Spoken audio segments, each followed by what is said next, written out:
My sister's destination wedding was supposed to be the perfect family reunion until my husband's confession turned it into a nightmare. I've always been the reliable one. Evelyn, my younger sister by 4 years, was the sparkler, bright, demanding, and used to getting her way. Our parents, Robert and Anita, had a soft spot for her dramatic flair and successful career as a freelance art director, while I, Maya, built a steady, quiet life as a licensed architect in a city 6 hours from our hometown. My husband, David, and I have been married for 11 years. We met in graduate school, bonded over blueprints and bad coffee, and have what I thought was a solid, if somewhat predictable, partnership. Evelyn got engaged to her boyfriend of 2 years, Felix, a charismatic but somewhat flaky musician. True to form, she announced they would be having a destination wedding in Tuscany. It's not just a wedding, it's an experience, she gushed over a group video call. A whole week for the family to be together at this gorgeous villa. You all have to come. The dates were set for the last week of September. David and I immediately felt the pinch. As a project manager for a large firm, my autumn schedule was packed with critical deadlines. David, a financial analyst, had his own quarterly closing rituals.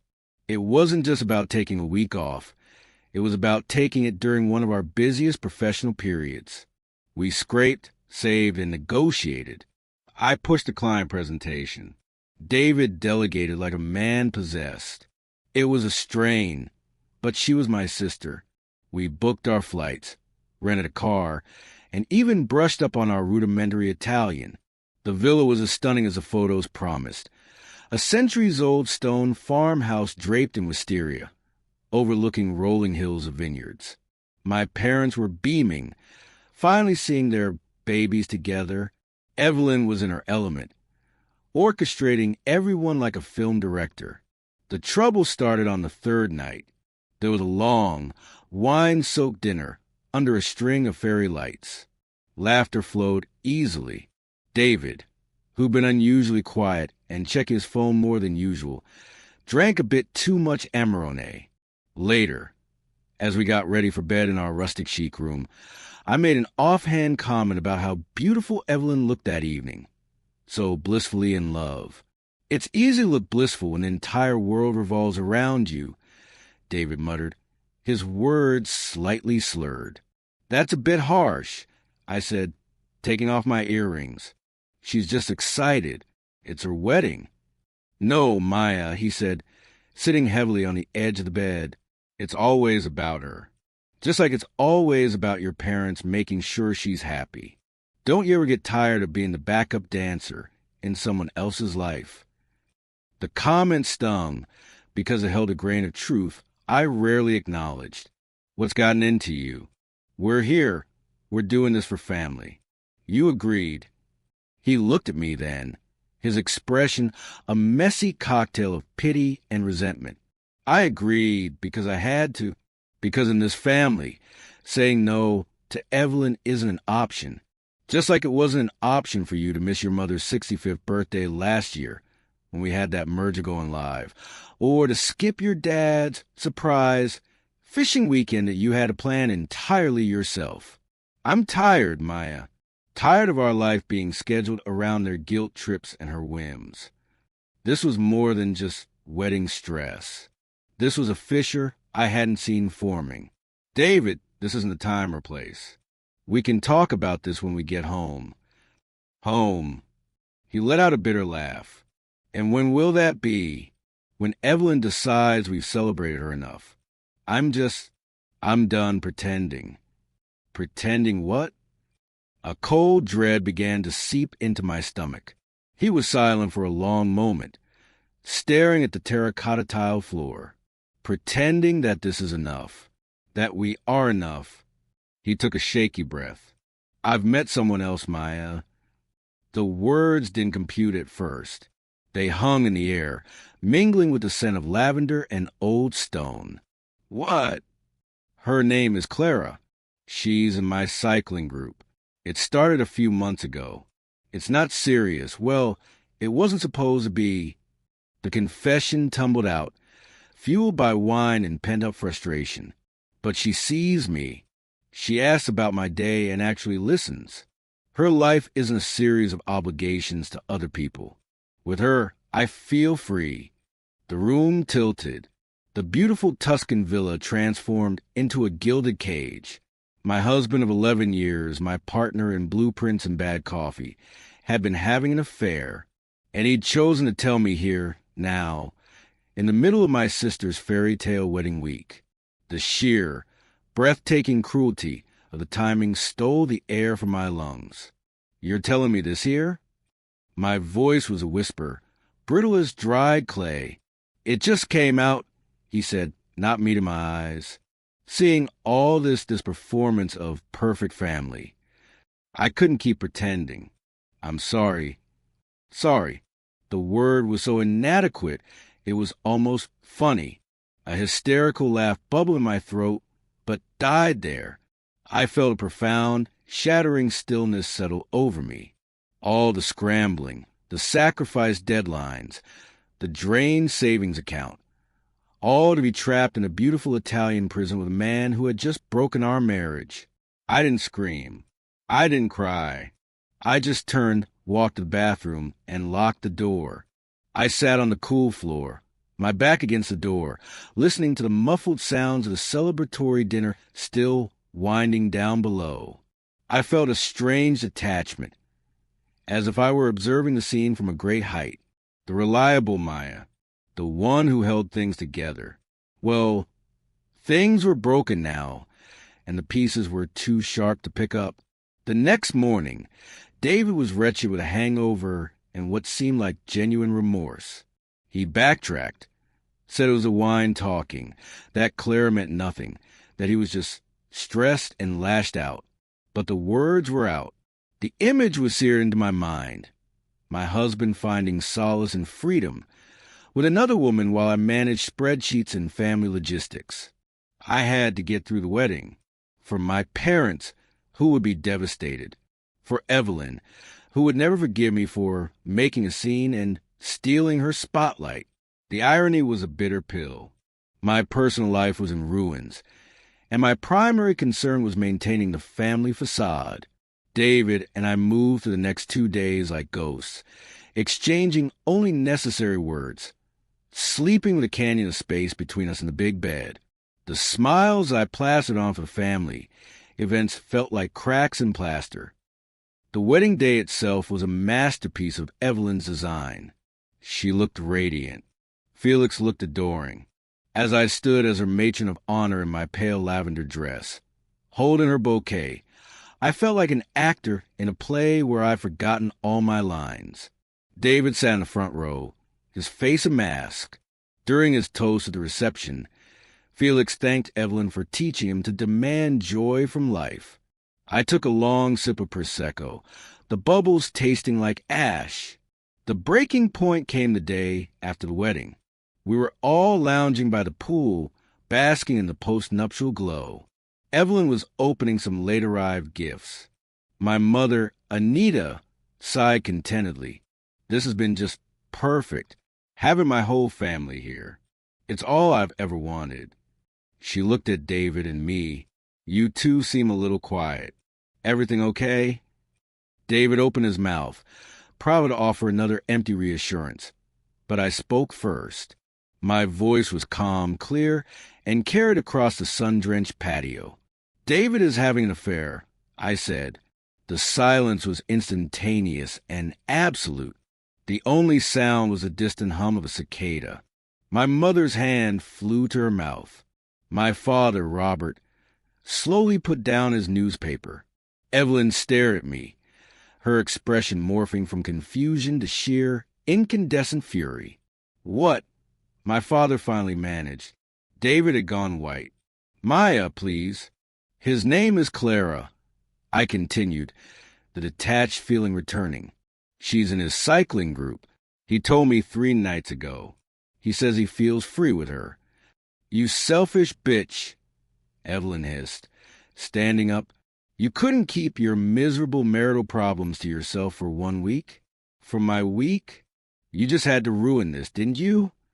Her reaction was like a splash of cold water, shocking me back into my body. All the years of accommodating, of being reliable, of playing the supporting role, crystallized into a single, sharp point of rage. Ruin this? I echoed, standing to face her. You're weak?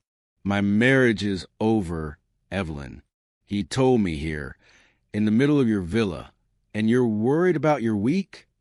This is my wedding trip, she shouted. My time. You and your dull life always have to intrude. Couldn't you have just pretended? For a few more days, for Mom and Dad? That was it. The final chord snapped. No, I said, my voice low but shaking with intensity. I have spent my entire life pretending. Pretending I didn't mind being second best.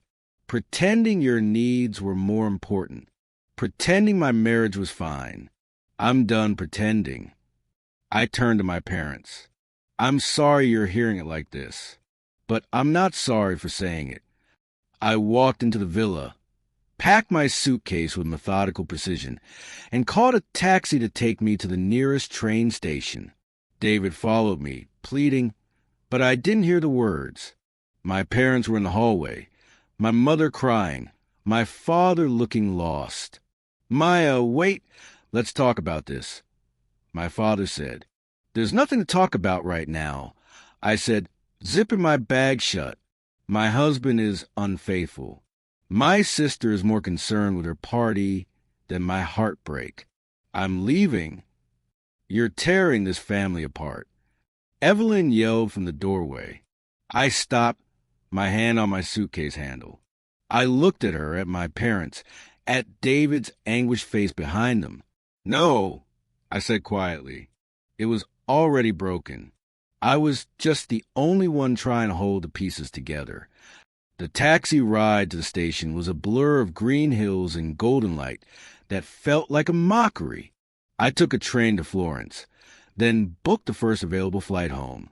The solitude was terrifying and liberating. I cried for hours on the plane, not just for David's betrayal, but for the family that had so clearly shown where my pain ranked on their list of priorities. Back home, the reality was grim but clear. David moved out to stay with a friend. We began the bleak, bureaucratic process of untangling our lives. He continued to apologize, to say it was a mistake, that he wanted to try counseling.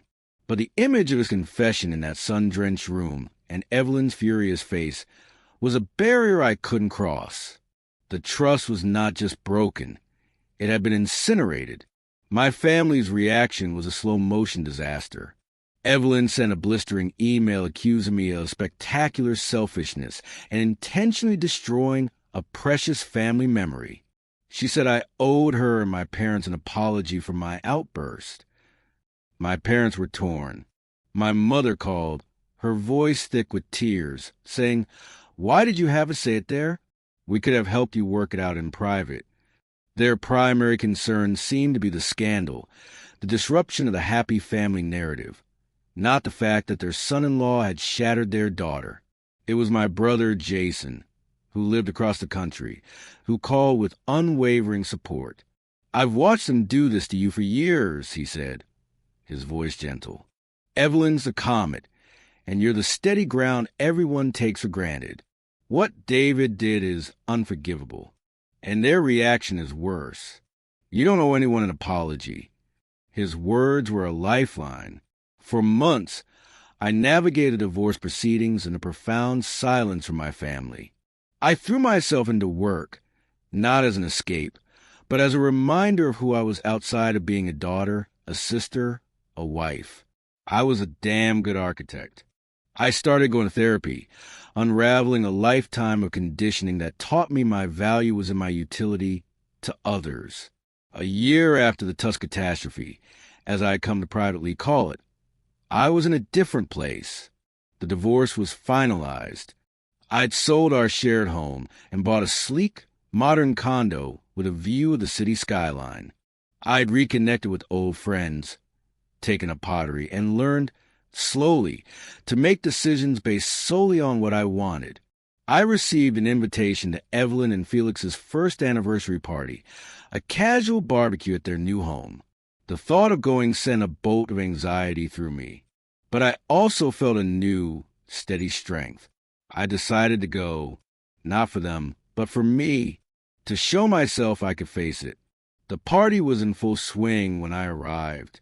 Evelyn, seeing me, stiffened momentarily before pasting on a hostess smile.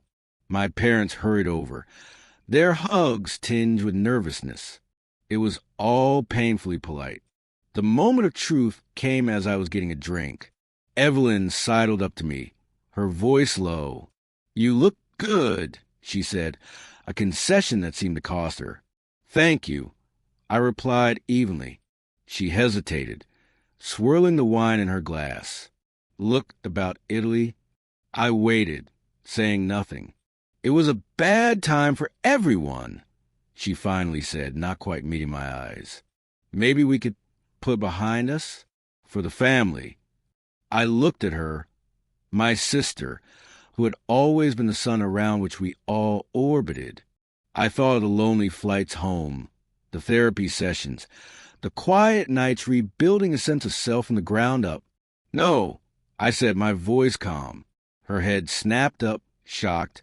"No, I won't put behind us," I said. "What happened revealed the truth. You can acknowledge that truth, and we can try to build something new from it. Or we can have polite barbecues once a year. But I won't pretend it didn't happen. I'm done pretending, Evelyn." I saw the familiar flash of anger in her eyes, but for the first time, I didn't flinch. I held her gaze. After a long moment, she looked away, murmuring something about checking on the food. I stayed for another hour, made polite conversation with my parents, who were clearly uncomfortable but trying, and then I left. As I drove home, I didn't feel triumphant. I felt sad for the family I thought we were, but beneath the sadness was a solid, unshakable foundation of peace. I had chosen myself. The world hadn't ended. I was still standing, and the view from here was mine alone. I am building a life, not around someone else's drama or expectations, but on my own terms. It's quieter. It's real. And for the first time in a long time, it feels like enough.